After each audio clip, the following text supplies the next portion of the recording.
Dneska se společně podíváme na fotbalové okamžiky, které se stanou jednou z miliona případů. Ve videu totiž uvidíme neuvěřitelný skilly, neuvěřitelný góly, okamžiky, které se staly last minute góly, a nebo například i fantastické zákroky golmanů. Pojďte se mnou podívat na tohle video. Jinak video se nachází na kanále 90 Minutes, odkaz případně máte dole v popisku videa. Jako první, co tu dneska máme, tak je tady ta fantastická střela Šaky zpoza vápna, rychlost nějakých 155 km a klasický Leverkusen, který srovnává touhle bombou. Jak se ten balon kroutil ven, jak to trefil tím vnějším nártem, to bylo fantastický. Raya v zápase versus Atalanta.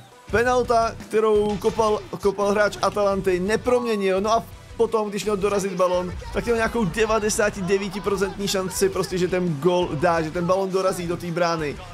Je tohle fantastický zákrok Raji, jak se zvedl a zvládl to ještě vyškrábnout, anebo to špatně umístil útočník. Ale ještě o pár dní dřív Raja předvedl ten fantastický zákrok, kdy se natahoval po balonu, nakonec ten skončil na břevně.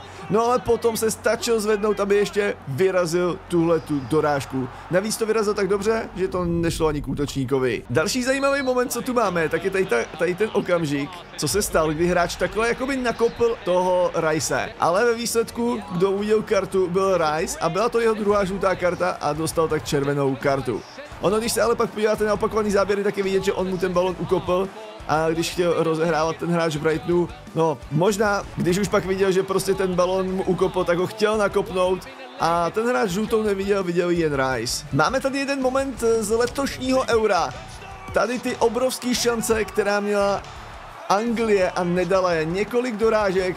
Španělsko to ustálo, jak za pomocí golmana, tak za pomocí obránců. Nakonec Olmo vyhlavičkoval z brankový čáry. No a Anglie ten gol prostě nedala. Lazio versus Atletico Madrid, tohle si možná dost dobře pamatujete. 95. minuta, ve vápně byl brankář, no a po tomhle centru, myslím, že Provedel to byl, tak dává ten fantastický gól na 1-1. Vlastně už po nastaveném čase, krásný náběh, na to, že to je brankář, krásně uklizený. Tohle si úplně Atletico nepohlídalo, no, v posledních vteřinách a minutách. Pickford si tady chtěl tak trošku zahrát na Messiho, no a balon si nakonec ukopl. Už to vypadalo, že Anglie dostane gól, ale koukněte se, jak na poslední chvíli Bellingham tady zabojoval a ten balon vykopl, dá se říct, z brankový čáry. Pickford tady mohl Bellinghamovi jenom poděkovat. Určitě znáte brankářskou legendu Davida De Geu, který měl docela dost dlouhou pauzu. V zápase Fiorentina versus AC Milan čelil téhletý penaltě, kterou kopal Theo Hernandez. Tato penalta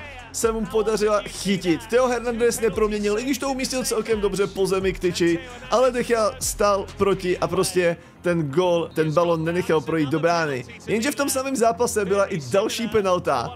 Tady po faulu, takovým zajímavým faulu, no a De Gea čelil další penaltě, ale i druhou penaltu v jednom zápase chytil. David De Gea, tohle byl pro něj jeho jako velký návrat za Fiorentinu. Krásný Di Marcův gól za Itálii, koukejte se na tu rychlou narážečku, narážečka patičkou a gól z voleje. Tohle bylo krásný, už ten začátek, jak si to narazil, v tomhle případě vrácení patičkou, no a ten volej z jedničky ze vzduchu trefil tou levačkou naprosto úžasně. Krásný Di Marcův gól. Zase se na chvilku vrátíme k Euru, protože tady máme tenhle krásný gól, který vstřelil Lamine Yamal. Tohle to trefil fantasticky proti Francii, levou nohou na zadní tyč, nešlo to, dá se říct, trefit líp. Krásný gól od Lamina Yamala, no a tohle se mu fakt povedlo. Ani Mbappé tady prostě nevěřil. No a po tomhle zápase samozřejmě jsem si musel dres Lamina Yamala objednat i domů, takže pokud byste i vy chtěli nějaký dres, tak můžete kouknout na stránku googolshop.com, odkaz máte dole v popisku a třeba využít i 15% slevu na nákup s kodem CABIK15. Lamine Yamal. No a my jedeme dál. Samozřejmě to můžete využít na jakýkoliv jiný dres. Jeden z velmi rychlých gólů na mezinárodní scéně. Rozhodčí odpískal začátek utkání. Hráči tady kombinovali, Francie presovala, no a Francii se povedlo vypresovat protější tým tak dobře, že Barcola tady získal balon a dokázal i proměnit. V 13. vteřině tak střelil první gól zápasu.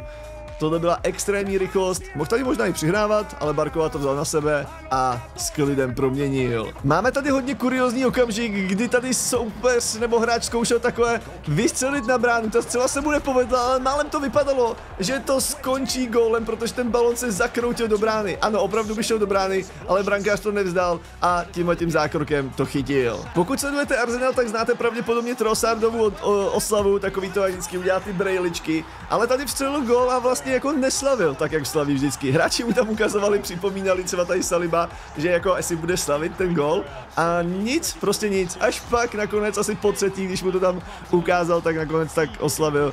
Tohle je zajímavý okamžik, nevím proč ze začátku nechtěl slavit. I nejlepším fotbalistům na světě se nevždy všechno podaří, jako například tady Cristiano Ronaldo mohl zakončit, dá se říct, na bránu, aspoň na bránu a byl by z toho pravděpodobně gól, ale měl to tady tolik za sebou, že to nedokázal sklopit a nasměrovat prostě na bránu tak, aby tu bránu trefil a ten gól třeba dal. No a pak z toho byla takováhle jakoby komedy situace, kdy ten balon fakt o hodně minul bránu. Možná na tréninkách hrajete takovou tu hlavičkovanou, tak znáte, jak se snažíte udržet balon co nejvíc a nejdýl ve vzduchu. Tady hráčům se to podařilo v zápase, 5 hlaviček, 6 hlaviček, 7 hlaviček a 7. hlavička znamenala gól. Tak dlouho tady hlavičkovali, pak se ještě srazili hlavama, ale nakonec ten gól tam padl.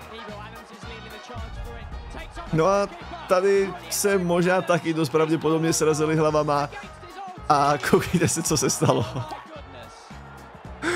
Souper tam vlastně jako vybojoval balon, měl jasnou tutovku a mohl to dát do prázdný brány a on to pak kopne vedle. Jakože nevím, jestli to byla karma. No a když už jsme měli to, že selhal Cristiano Ronaldo, tak dokáže selhat i například Kylian Mbappé.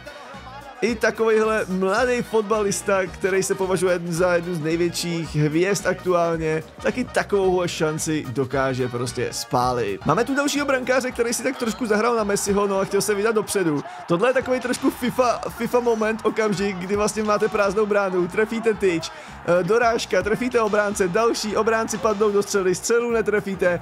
No, je to hodně, mě to připomíná tohle FIFU prostě. Nejdřív vám to dá tu šanci, že ten gól dáte a nakonec vlastně nedáte, protože trefíte tyč a pak trefujete obránce. Okamžik, který se stal opět na Euru. Cancelo si nerozuměl s Ronaldem, oni se tam hádali. Turci získali za free balon, no a koukejte, jaký kuriózní vlastní gól z toho vznikl. Obránce se tam nedomluvil s brankářem, obránce nekoukal vůbec, kam přihrává.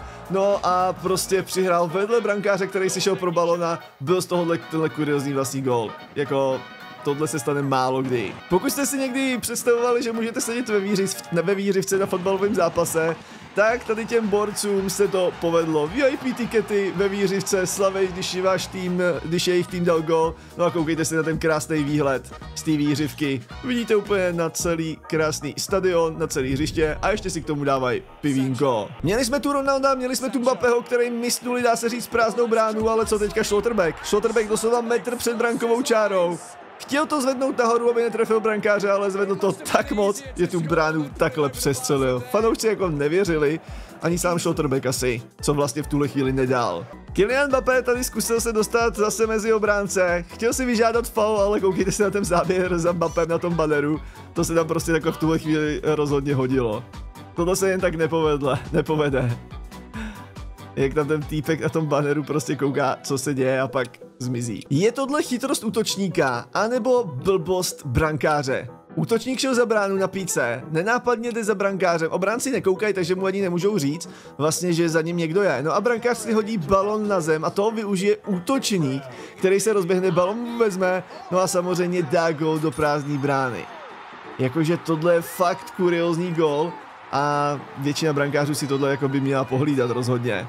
On si to hodil na ty kráso, ale je to hrozně vychcaný od toho útočníka. Takový až jako nesportovní prostě. Máme tu další fakt kuriózní gól, který pustil Meslier. Brankář, koukejte se na to. Já ani nevím reálně z tohohle záběru, kudy mu ten balon prošel. To vypadalo, jak kdyby mu to prošlo někde mezi nohama, anebo vedle něj, já nevím, bude tam nějaký lepší záběr.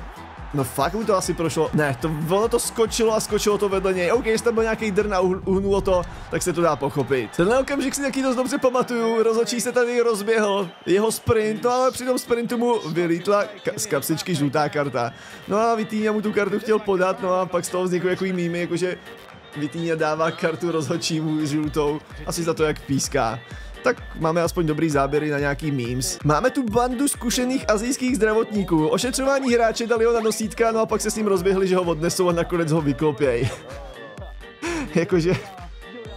Prosím, takhle běželi rychle, to bylo jasný, co se stane, že se smeknou. Další jeden z nejrychlejších gólů, který vstřelil, tentokrát Kylian Mbappé, tohle mě připomíná hrozně zase FIFU nebo FC25 prostě.